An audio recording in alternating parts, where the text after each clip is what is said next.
Hey guys, welcome back to the channel. So I figured I'd just give you guys a quick update profile on my Salamangreats.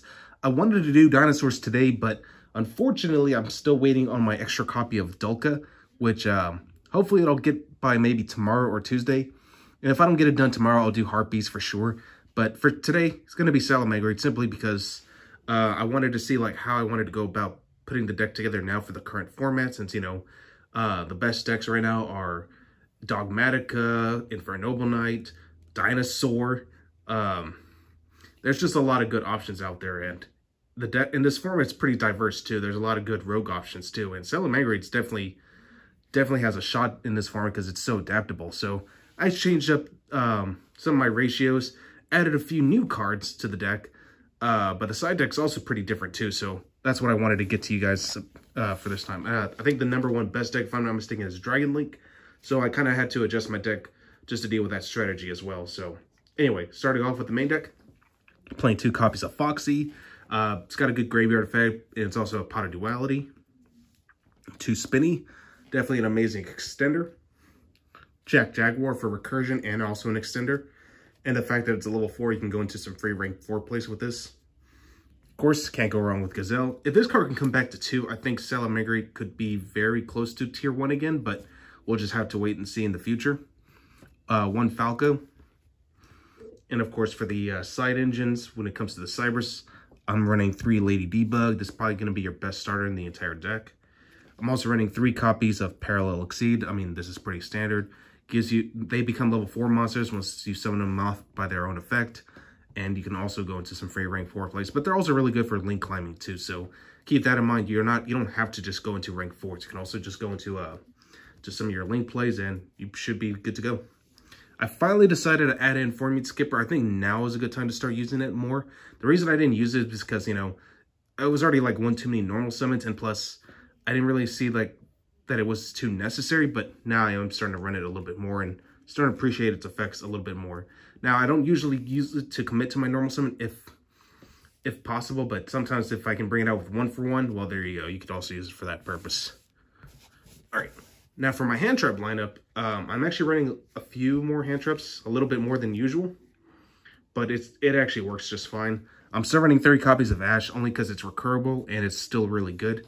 Now, it may not be able to stop every deck, but it's still a pretty solid option.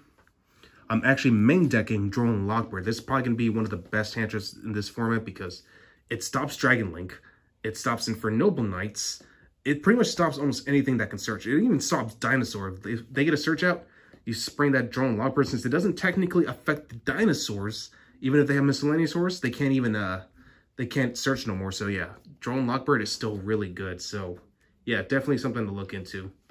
I'm also running 3 Nibiru, this mainly to deal with Dragon Link also. Next up, 3 copies of Impermanence. If you don't have this, you can also run Effect Veiler if you want. Effect Veiler is just as good right now anyway because Called by the Graves at 1, so the chances of your opponent even opening up with that card is very slim. So yeah, if you don't have Impermanence, go with Effect Veiler.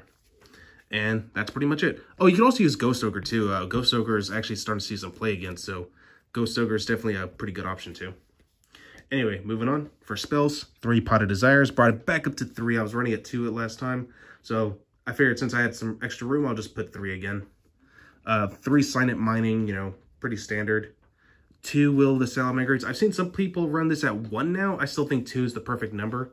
That's just my preference at least. 1 Circle, 1 Sanctuary, and as I mentioned, 1-for-1 just to bring out that Formate Skipper if I ever need to get into it. Or if I don't open up with a debug, it could be my normal summon. I don't really care, honestly. But yeah, 1-for-1 is just another good option. If you don't like that, you could just run Foolish Burial instead. And for the other 2 traps, I'm only running 1 of each of the Salamangreat traps, simply because they're easier to dump, and plus they're recurable anyway. So even if you hard drew into 1 of these, it's not even going to be a bad thing because, you know, that just makes your options a lot more open. And yeah, that's generally it, you know. Anyway, that's it for the main deck. Now moving on to the extra deck. Extra deck's pretty much exactly the same as I had it before, so no explanations here. 3 Balinks, 3 Sunlight Wolf, 2 Heat Leo. I'm also running the Splash Mage, of course, Update Jammer. Like I said, nothing's really changed. It's all going to be the same. Transcode Talker, Axis Code Talker, and if you don't even have that, that's fine. Go with Zero Boros. Zero Boros is a really good option too. You could definitely stop a lot of decks with Zero Boros. So especially with that new text, it's a lot more effective now than it was before. Appaloosa is much more affordable, so get the Megaton one if you don't have it, just because, you know, it's like $9-10, so can't go wrong with Appaloosa. And if you don't even like this route, you can also go the Rafflesia route, the Traptrix Rafflesia. Just kind of go back to my old list with that one, and yeah.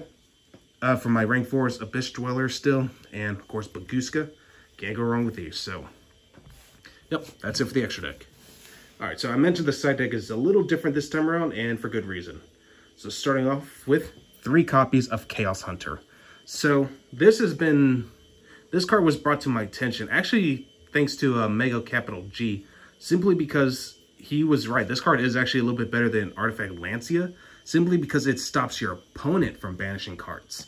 Because Lancia only lasts for 1 turn and it affects both players, but with this card, you essentially stop dinosaurs in their track.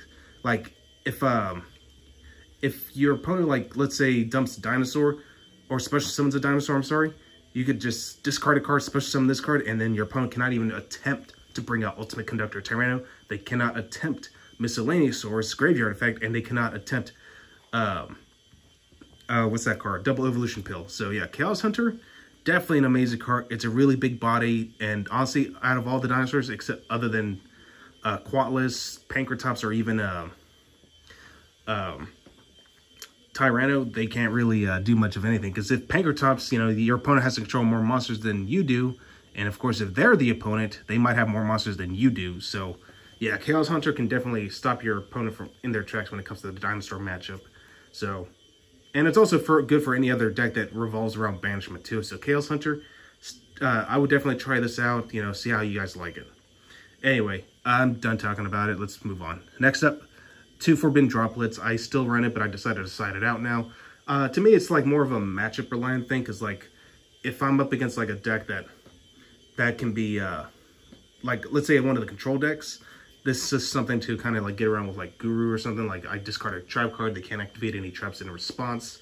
So it's like it's kind of hard to like really pinpoint how you should use this. But one thing that I do like is that it does have good synergy with some of my other cards, like the trap cards, for example. Also something on the side, which I usually like to side in with it, and we'll get to that in just a moment. 2 Cosmic Cyclone, 1 Harpy's Feather Duster. This also against the back row heavy strategies. 3 Goza Match. It's a fire deck, so you could definitely get away with this. 3 Evenly Matched. And the card I was talking about with Forbidden Droplets that actually kind of interacts really well, Imperial Order. Because most people often forget Droplets can also send from field to the grave, not just from hand to the grave. So like, if you spring Imperial Order out on your opponent, you could send this away later as cost for Forbidden Droplets, and Droplets will still resolve because Imperial Order does not negate activations, just the effects. And of course, it has to remain on the field to be able to negate those effects. So Droplets can basically get rid of Imperial Order for you, and yeah, you don't have to worry about it anymore, and you can just kind of go on with your combos later. So yeah, that's generally the reason behind it. So yeah, that's it. Well, hopefully you guys enjoyed this, and I will catch you guys again next time.